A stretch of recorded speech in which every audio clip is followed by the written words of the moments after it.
ജയലളിത ആദ്യമായി മുഖ്യമന്ത്രിയായ സമയം മുതൽ മരണം വരെ തമിഴ്നാട് രാഷ്ട്രീയത്തിലെ എല്ലാ നിർണായക തീരുമാനങ്ങളിലും പോയസ് ഗാർഡൻ ഒരു ഘടകമായിരുന്നു. മുഖ്യമന്ത്രിയല്ലാത്തപ്പോഴും ജയിലിൽ പോയപ്പോഴുമെല്ലാം പോയസ് ഗാർഡൻ വിജനമായിരുന്നില്ല.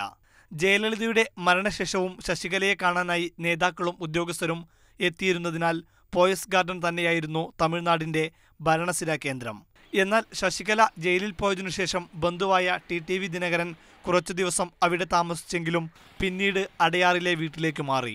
അതോടെ അണ്ണാ-DMK നേതാക്കളുടെയും അണികളുടെയും പോയസ് ഗാർഡനിലേക്കുള്ള വരവ് കുറഞ്ഞു. അമ്മ ഉണ്ടാവുമ്പോൾ നിറയെ പേര് അമ്മ കാണാൻ വരും, കണ്ട് സംസാരിക്കുക.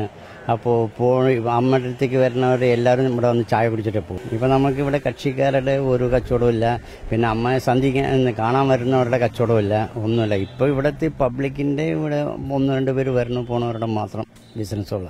ഇപ്പോൾ അപൂർവം ചില ആരാധകർ ജയലളിതയുടെ വസതി കാണാനായി പോയസ് ഗാർഡനിലേക്ക് എത്തുന്നുണ്ട്.